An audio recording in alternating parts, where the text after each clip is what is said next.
Hey guys, welcome back to Blind Trick Exotics. I'm John, and this is Baby Butter, my super pastel female. And today I want to talk to you guys about the essential tools for keeping a ball python. Everything from the tub or enclosure to the cleaning supplies. I wanted to show you guys everything that I have that I use on a daily basis or a weekly basis to make sure that the snakes are well taken care of and clean. So let's dive into the list.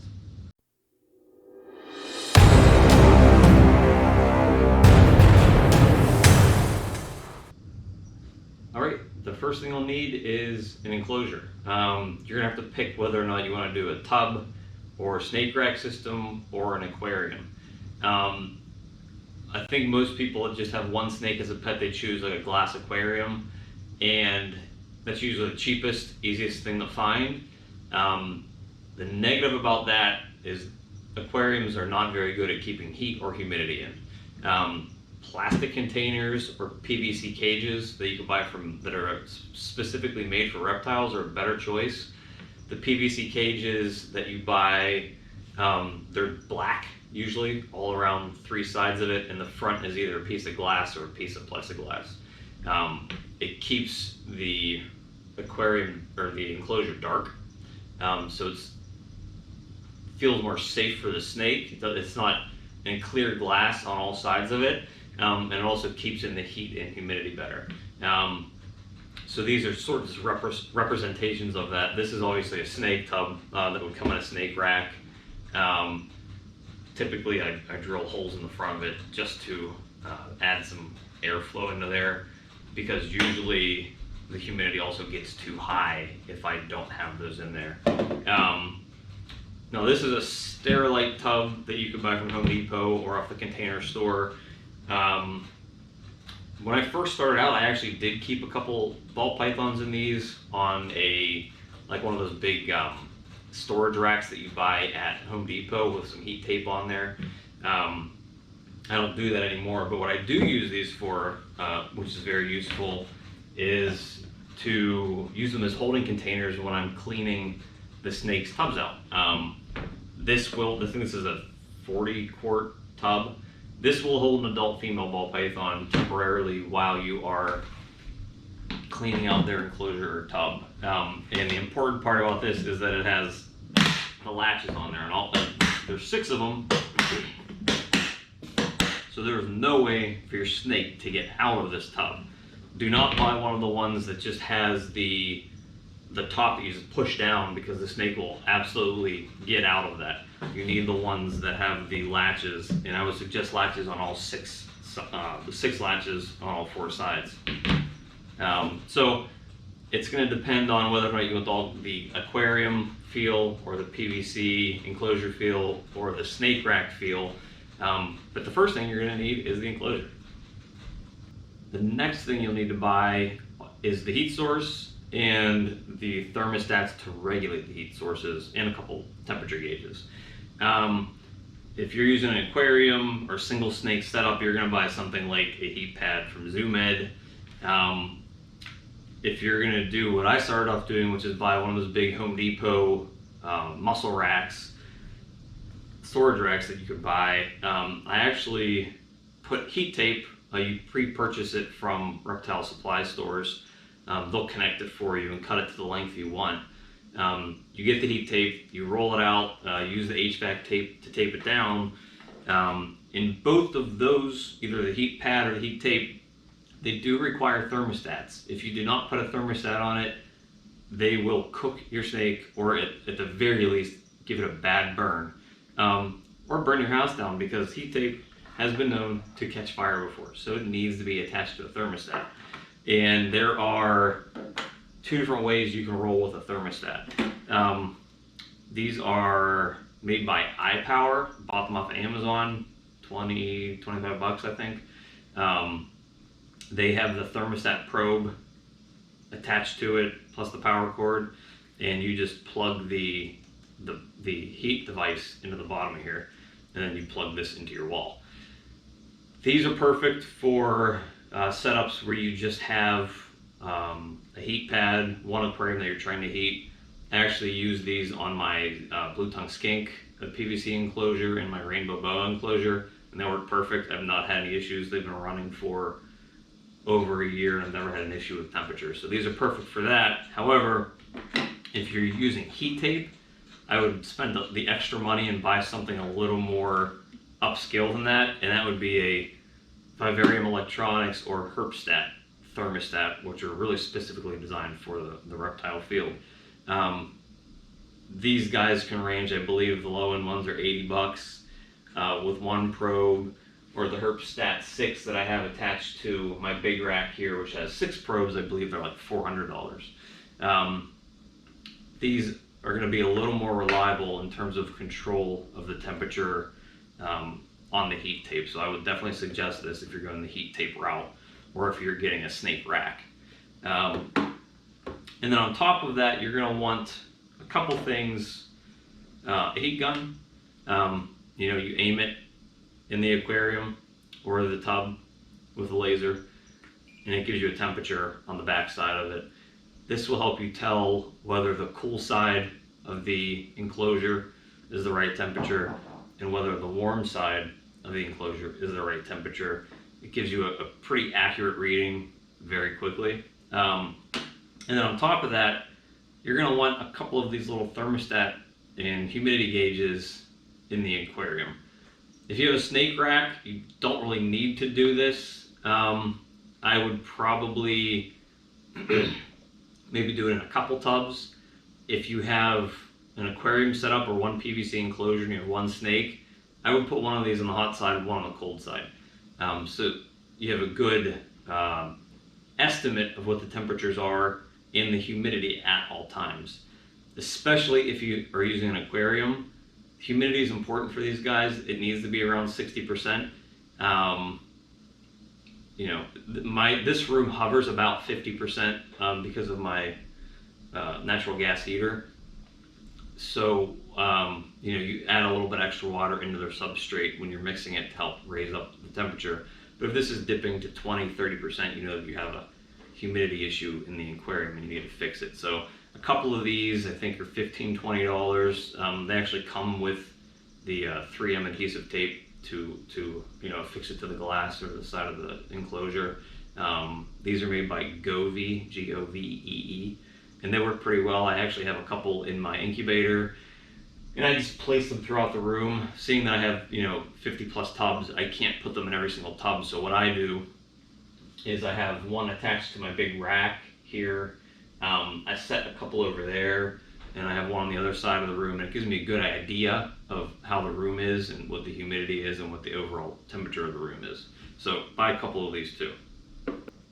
The next thing is everything you're putting inside of the aquarium or enclosure, and that is kind of the furnishings.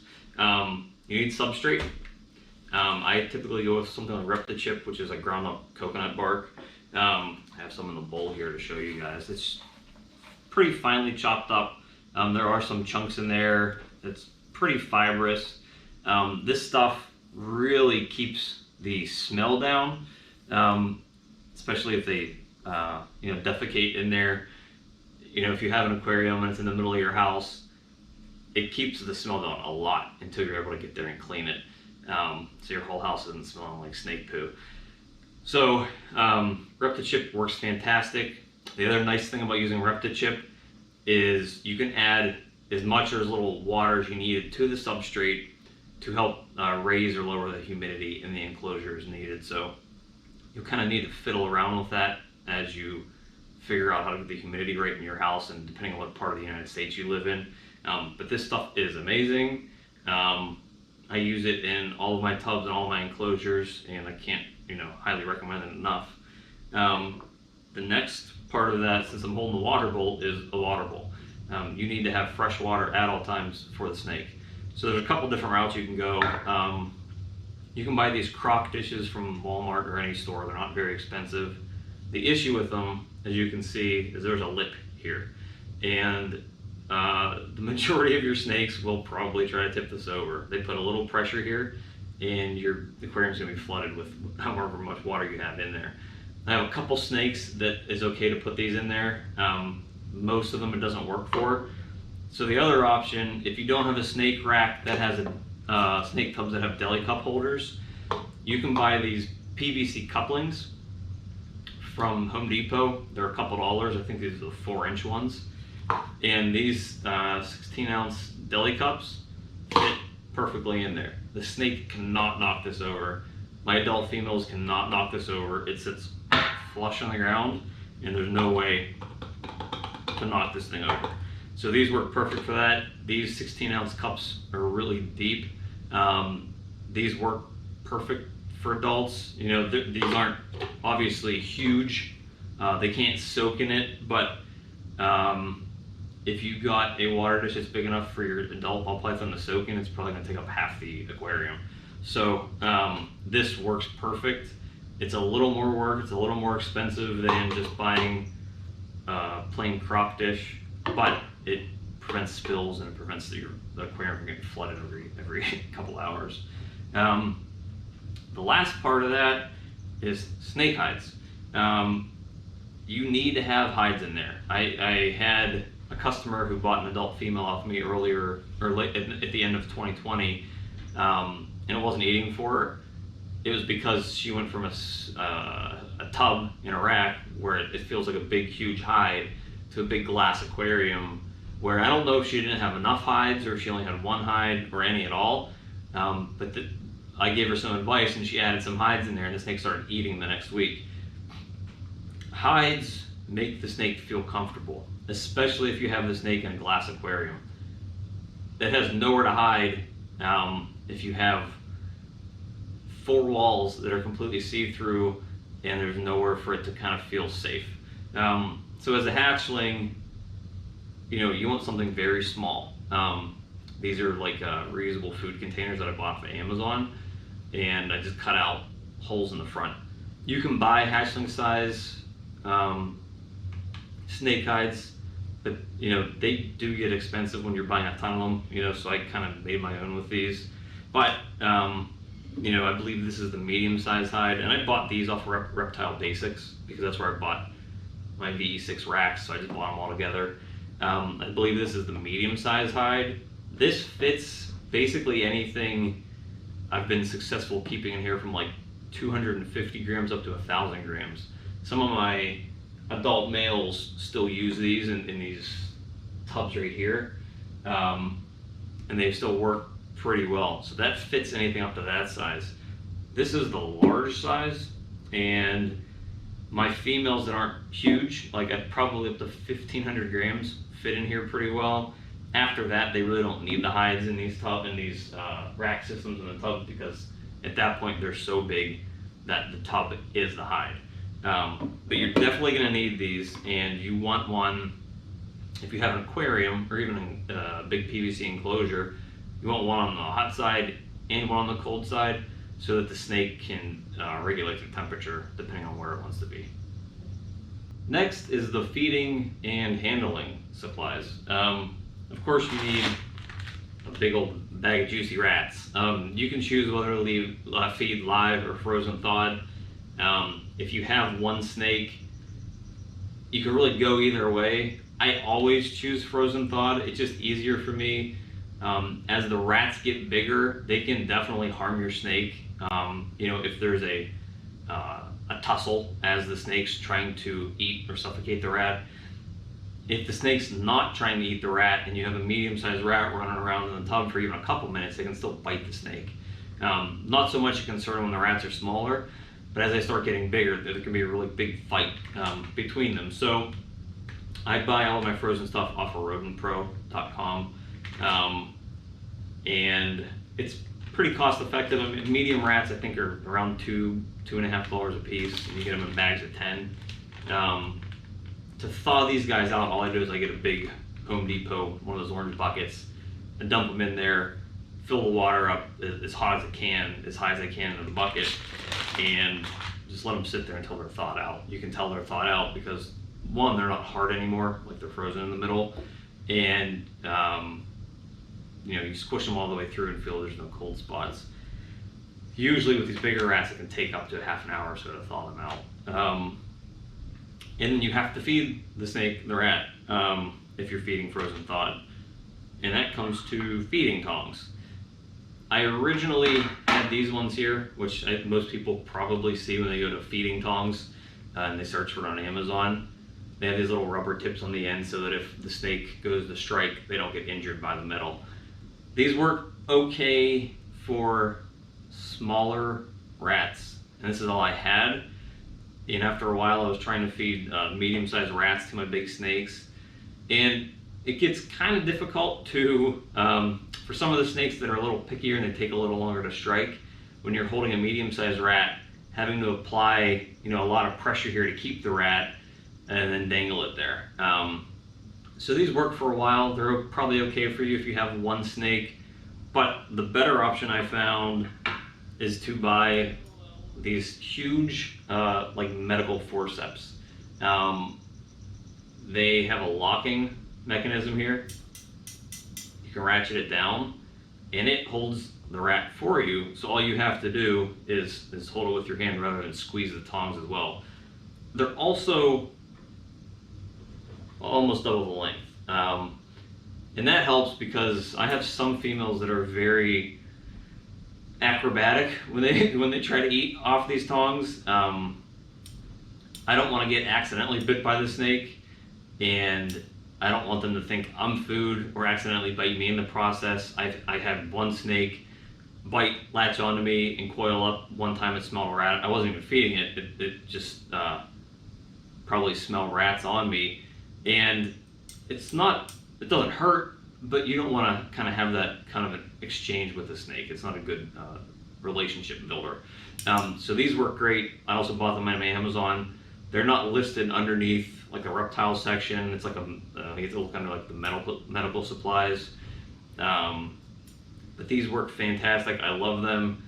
If these ever go bad, this is what I'm buying again. I don't even know if I'm really ever going to use these at this point.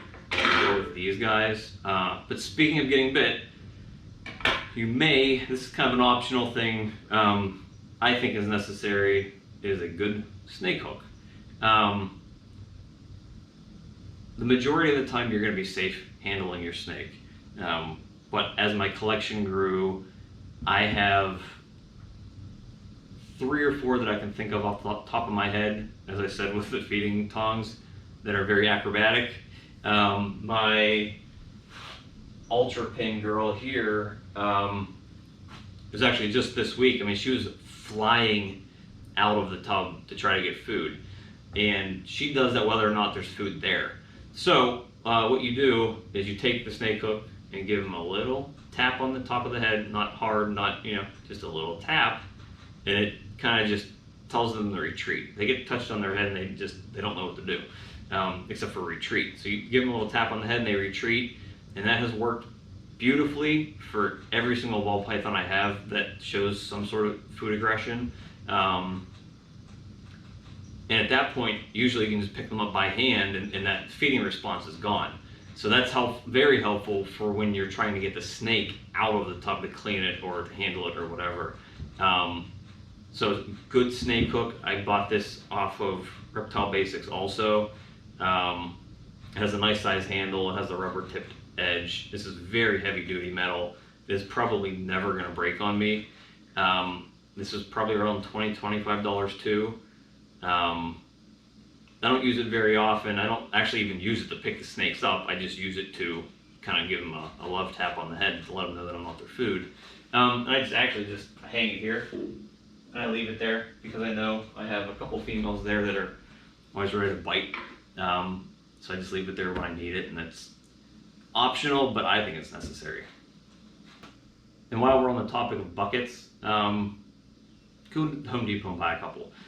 They're a couple dollars. I have kind of one for everything. I have one that I just put water in, and this is probably more useful if you have a lot of snakes. I fill this with fresh water.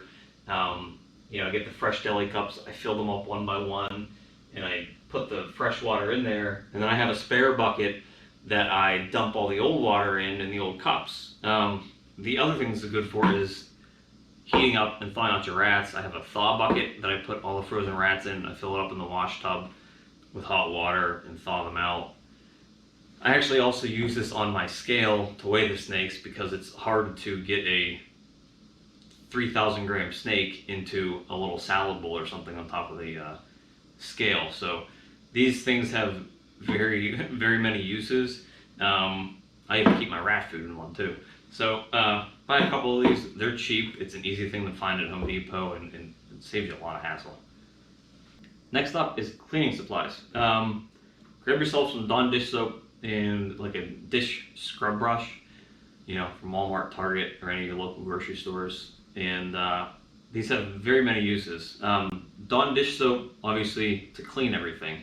When you're taking your snake out and you need to give the whole aquarium a good scrub down, you know, you can use it to clean their hides, their water dishes, and the aquarium itself. And this brush for the same thing. I tried to use paper towels for a while to clean stuff, and it's not very effective. Just a brush like this with these little firm bristles cleans very well. It makes the job a lot easier. And it's obviously reusable, so you're not wasting paper towels. The other thing Dawn dish soap is good for is if you get snake mites. Snake mites are a terrible thing. If you only have one snake, it's not as big of a deal, but if you have multiple snakes, they will spread through your collection like wildfire. So you need to clean it right away. And I don't know the exact scientific reason why this helps, but if you do have snake mites, you mix a little bit of Dawn dish soap in with warm water, and you let the snake soak for a while in it. I guess it helps loosen the scales, which is where the snake mites get into, which allows you to spray a mite killing spray on the snake, which is our next step. And this is a permethrin liquid, what do they call it? Multi-purpose insecticide. This is, you mix in with a little bit of water. I don't know the ratio off the top of my head. And what you want to do is kind of spray this in a paper towel or rag. And after you do your Dawn dish soap soak of the snake, you run the snake through the towel to kind of get the snake coated in this stuff. They sell, there's something called Preventamite, which is commonly used. I think, or Gerasimite, which is probably sold on Amazon. This just has more bang for the buck because you mix it up with water and it goes a lot further. You don't want to spray this directly on the snake. You don't want to get it in their water bowl. You don't want to get it in their eyes or their mouth. So this is something that you have to kind of just wipe onto the snake, which will help kill the mites after you do this. You can also spray this stuff into their substrate as you're preparing it to help kill any mites that would be in the substrate. So that's extremely helpful. It's kind of like a 1-2 punch for killing snake mites. Hopefully you don't need this, but even when I first bought, I had a carpet python a long time ago, and I brought it home, snake mites everywhere. That was directly from the reptile show that I bought it at, and at that point I didn't even have any other snakes, and I didn't know what to do. It took a while and a lot of research, so very easy 1-2 punch. Soak the snake in Dawn dish soap and warm water. Wipe it down with the proper mixture of this with water, and treat the enclosure as well. You're going to want to leave the snake probably on paper towels for a couple days until you know the mites are gone, but typically it can take a couple weeks to wipe mites out, so you just have to keep very close watch. And the last step of cleaning is F10. This is a veterinary grade cleaning product that you're going to want to clean everything with in the aquarium. This is also concentrated, so you're going to have to mix it with water. And I just buy these spray bottles off of Amazon and mix it in here. It's very easy to spray on, very easy to disinfect everything in the aquarium, which is very important to help keep any diseases or infections from growing in there. You have to clean it, you have to use cleaner. F10 is basically, I would probably say, an industry standard for a cleaning product. Again, it's veterinary grade, it's a veterinary disinfectant, So this is the best way to go. And that's it. Those are all the tools I use on a daily basis to take care of these guys. Most of the stuff can be bought on Amazon. If not, it can be bought on places like reptilebasics.com, tsksupply.com. I believe there's also reptilewarehouse.com, which is more for stuff in bulk, but they still have that stuff. Shop around for pricing. Be careful when you're using the permethrin or mite formula in the F10. You have to make sure you mix it properly, because it's probably not safe for the snake if you're not mixing it properly, because it is very concentrated. Other than that, this stuff is what I need to properly take care of these guys, keep them in a safe, healthy environment, and to keep them happy, eating well, and breeding when it comes to breeding season. So that's it. Thanks for stopping by. Please remember to hit that bell and like and subscribe. See ya.